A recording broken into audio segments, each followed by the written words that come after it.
this morning to In a Daydream by the Freddie Jones Band. And judging by the new pictures NASA released of their view of the Earth, look at that. They are in a daydream. Tonight, the Artemis is now halfway to the moon. The crew is. NASA says the mission is smooth sailing. The Orion even skipped the scheduled correction burn because, in NASA's words, the trajectory is so precise there was no need to correct it. Right now, the astronauts are reconfiguring their capsule so that they'll be able to observe the far side of the moon when they reach it in a few days. The capsule needs reconfiguring because it's a really tight space. CNN's Tom Foreman gives us a virtual look at what life is like up there for the crew. What is life like for the Orion crew right now? Well, I can tell you it is busy and it's really interesting. Let's get rid of the service module for a moment here, although it will stay with the crew capsule for almost the entire mission. I just want to talk about the crew capsule now, though, and give you a sense of what they're dealing with. First of all, this is a big capsule, 23,000 pounds at liftoff, more than 11 feet tall, 16 feet wide. So that's big, and the interior is bigger than anything NASA has put up into space since the space shuttle. But this is all a relative thing. If you were to come inside here, you would say, well, they have a lot to get in here too. All four people have to live here. They have to have places to be strapped in or sit. They have communications equipment. They have control equipment. They have emergency supplies, medical supplies, food, water, waste facilities, exercise equipment, even some things for entertainment. So, yeah, it's a lot to get into this space as spacious as it is. If you look at this NASA video, you can get a sense of what it would really be like inside. Although, I should point out, you're not stuck to one space. Remember, in microgravity, they can use all of this space to do what they want to do. Still, it's 4 people in this space for 10 days. That's not a whole lot of room, and they have to all work in concert to make it work properly. And interestingly enough, that includes sleeping at the same time. Yeah, that's right.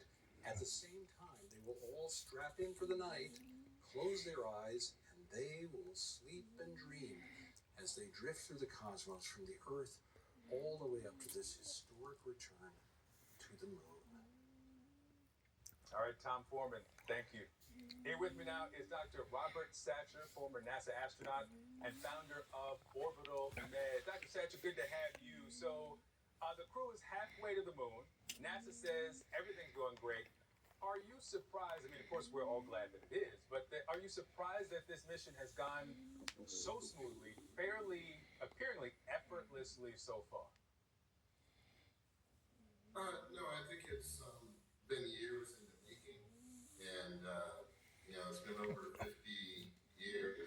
I guess 54 years since we launched people to the moon, and so we've had a lot of time in between to do planning and to prepare for this mission. And NASA does a fabulous job of basically getting everything and de-risking things to a maximum extent. But we know that there may be things that happen. This is a experimental mission, and it's the first time that we've had people go back to the moon. So there may be some things that happen, but that's okay. I think the approach to it by NASA is to tackle these problems head on. Yeah.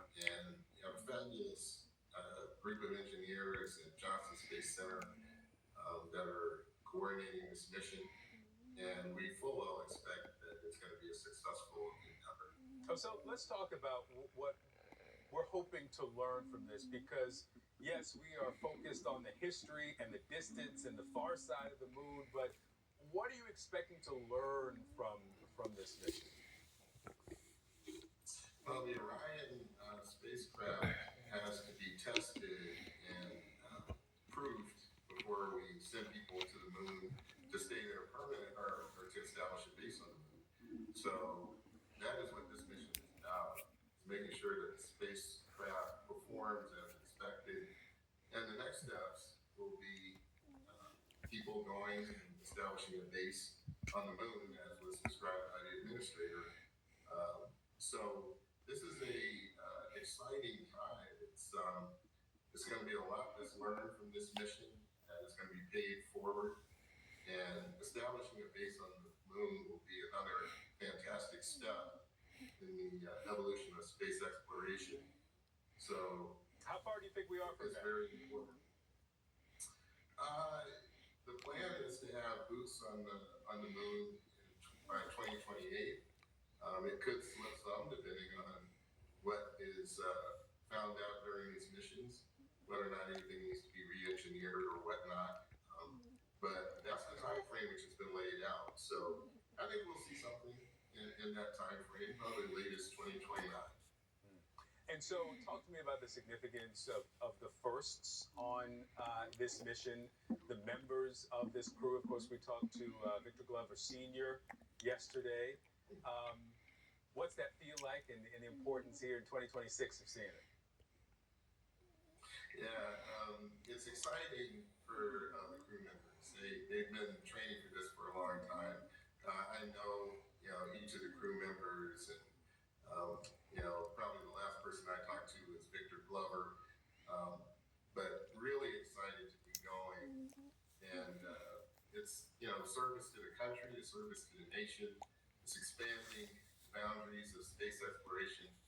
So it's a great honor to be going.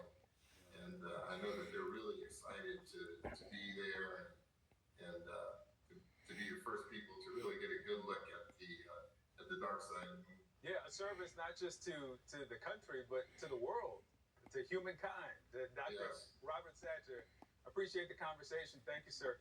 Up next, our recent